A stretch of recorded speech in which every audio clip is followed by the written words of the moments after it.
Hey everyone, welcome back to Shop Life. Behind me today we have a E53 X5. It's actually an early model of 2001, and we are doing a full overhaul on the suspension, which I've already done most of, but right now we're gonna start removing the transmission. So what makes this car really rare is it is a factory manual transmission. So it's really hard to find these X5s in manuals. Most of the people that had them, they're not really on the road anymore, but this one is a survivor. And the owner of this car, he actually has had it for a long time. I think he is the only owner. So it's actually really cool to be able to work on this, and we're just bringing it back to its former glory days.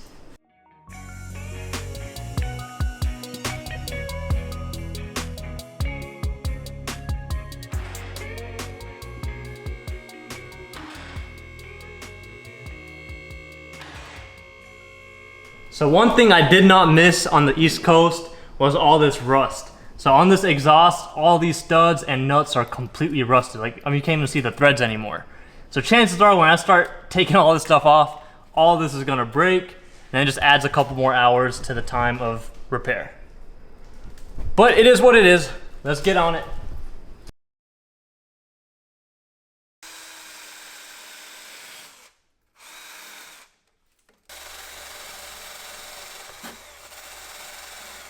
Yeah, that's gonna break.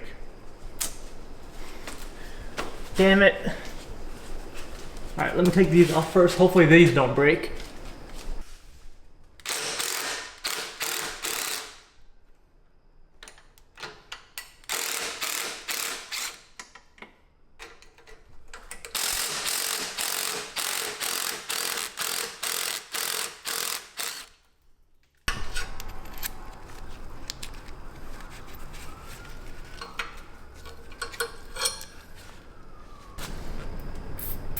We ain't got no sponsors. But PB Blaster, if y'all watching, or WD-40, hook a brother up.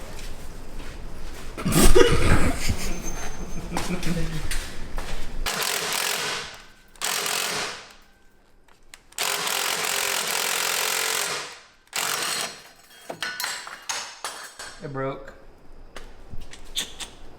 Now I gotta spend like an hour drilling that out. See, it broke off.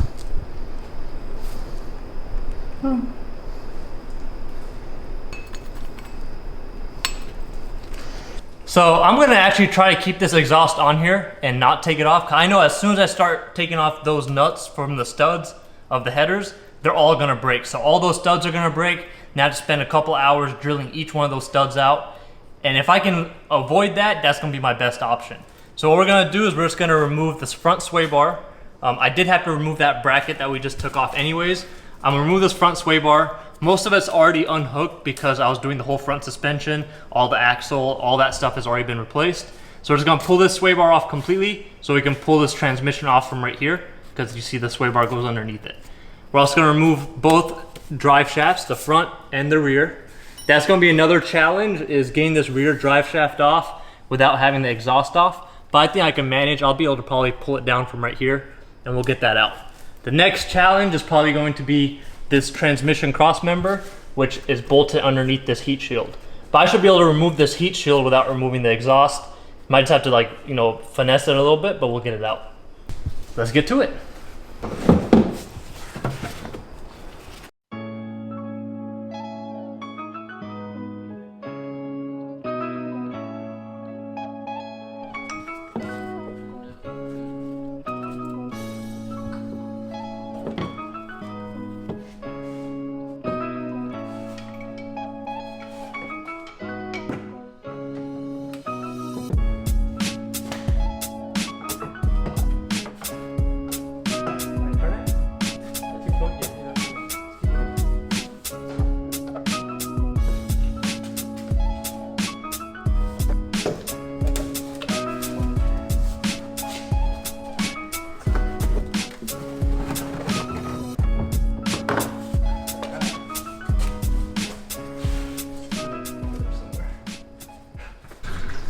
Hurry up, I gotta pee. And hearing that little drip is making it worse. Hey, it's recording. Okay, so this transfer case fluid is really dirty. Like, it's like black. And it could be red or it could be yellow if it's been changed. But yeah, that's not good. But I mean, at least there's not big particulates in it. It's just that the fluid is dirty, so it probably hasn't been changed in its entire life. Which BMW markets it as lifetime fluid. So can't blame the owner, and you can't blame most service people, although people should recommend it. That's one thing, there's no such thing as a lifetime fluid. Doesn't matter what anybody says. A lifetime fluid means a lifetime of that part, not the lifetime of the car. So whenever BMW says lifetime transmission fluid, it's saying it's the lifetime of that transmission. So if you don't change it, that lifetime of that transmission is going to be a lot less than what it should be. So it doesn't matter what fluid it is, whoever tells you it's lifetime, it's not.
All right, so we've got the transmission ready to go back in, but before we can do that, we need to put the new flywheel, new clutch, new pilot bearing, all that stuff needs to go back on. On the transmission, we actually replaced all of the shift pins. We also did the 5th gear lean fix, the reverse fix, and also replaced some of the bushings and all that stuff. We've got a new brass pin in here. I'll have all of those videos linked down below. Besides that, now we're just gonna put this pilot bearing on, and then we can go ahead and put the clutch, flywheel, put the transmission back up. So we've got the rear main seal replaced as well. We have a video on that. That will also be linked down below. I removed the pilot bearing with just a normal pilot bearing puller and a slide hammer. And then we have the new one ready to go in. So the easiest way to do this, you get the new one sit in there, then you get a socket. So I've got this 22mm socket that I've got turned down a little bit, which fits perfectly in there. So you want to hit it on the outside. So you want this outside diameter to be on the outside of the pilot bearing, because if you hit the inside of this, you're just going to ruin the whole bearing. And once you start tapping it in, it bottoms out, and that's when you know you're good to go.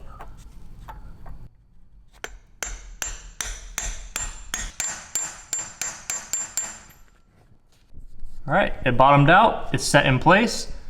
I also have this rear shield removed so I can clean a little bit of this out. Whenever you're cleaning this, if you use brake cleaner, make sure you do it before you replace the rear main seal. Because if you use brake cleaner after you put the new rear main seal, it will damage it. So I just wiped it down with the microfiber. We're not gonna go too crazy with it, because eventually the oil pan will get replaced, the oil pan gasket, and at that time you can clean out this whole oil pan section. All right, so here we've got the new flywheel. You wanna line up the dowel with the section right here. So if you look on the back, one of the holes is wider than the rest, and you want to line that up with the dowel on the crankshaft.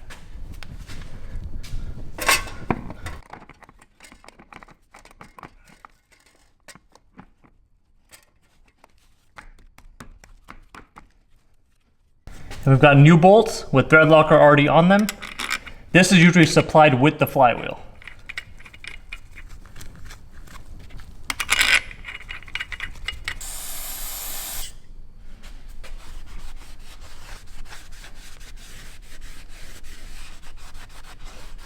with the flywheel surface clean, we can install the new clutch. It actually comes with a clutch tool. So this is so you can align the clutch with the crankshaft and with the pressure plate, as well as the input shaft of the transmission. So you want to look at your clutch, and it's going to say J-Trieb side or transmission side. Make sure that's pointing out towards the transmission. So you want to put the clutch alignment tool inside of there. Then you want to slide this. The tool is going to sit inside of that pilot bearing that we installed. Now we're going to put the pressure plate in.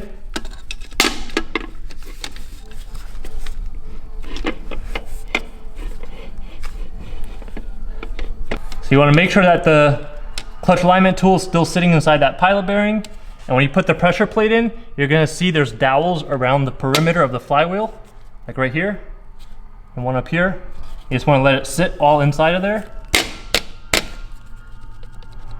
And then we've got new bolts with Loctite already on them.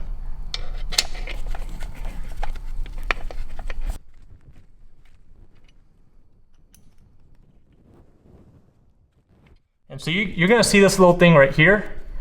And what that does is that's just holding the self-adjusting clutch mechanism in place. So what we're going to have to do is we're going to have to remove this bolt right here that goes into that clutch alignment tool. Once we remove that bolt, then we can remove the self-adjusting mechanism. It'll release, and that will take out this whole plate right here. Then we can get that clutch alignment tool out. Now I'm just going to remove this screw from that clutch alignment tool.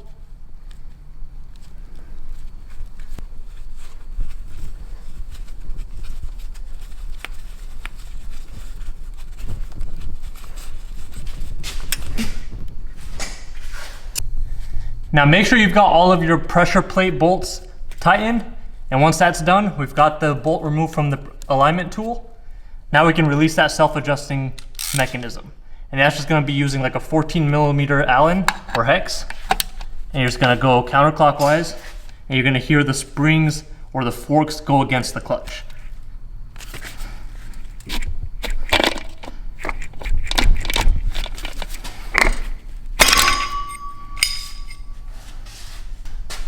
Now we just gotta put this bolt back in, and we can pull that alignment tool out.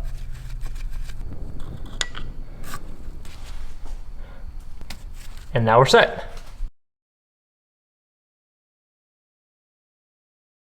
So we're finally ready to put the transmission back in. I've done a lot of other stuff that we didn't film. Like I replaced the transfer case mount, I replaced the output shaft seal, the input shaft seal, the shift rod seal.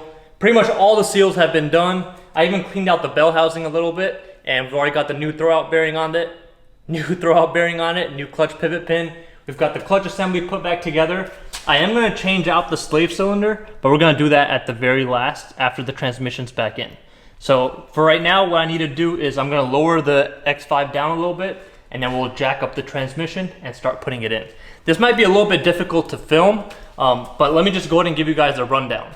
So I already went ahead and greased up the spline with the grease that was provided with the clutch kit.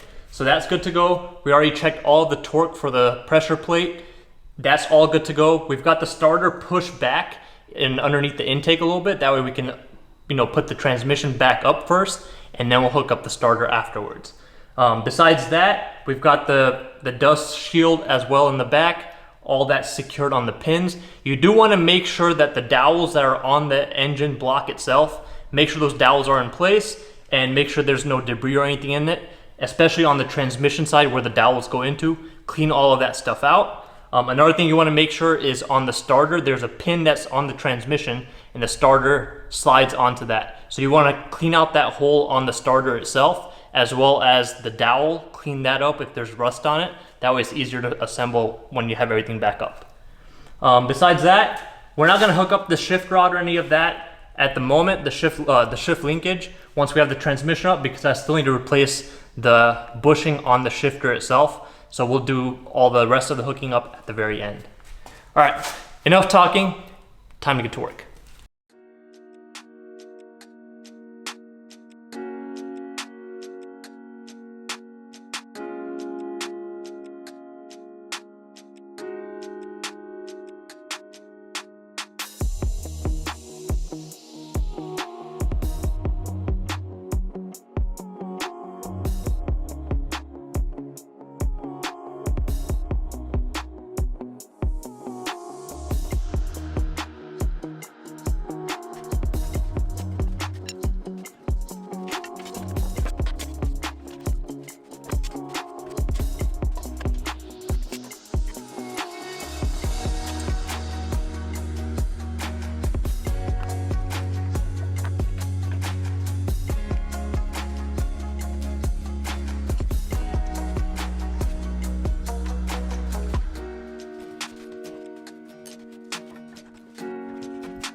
So that's it for this vlog. We've got the transmission, drive shafts, all that hooked back up. I still need to do all the fluids, tighten everything up, and then also do the engine mounts at the very end. So that's it for this video. I hope you guys enjoyed it. I'll see you guys when we finish up this X5 in our next video.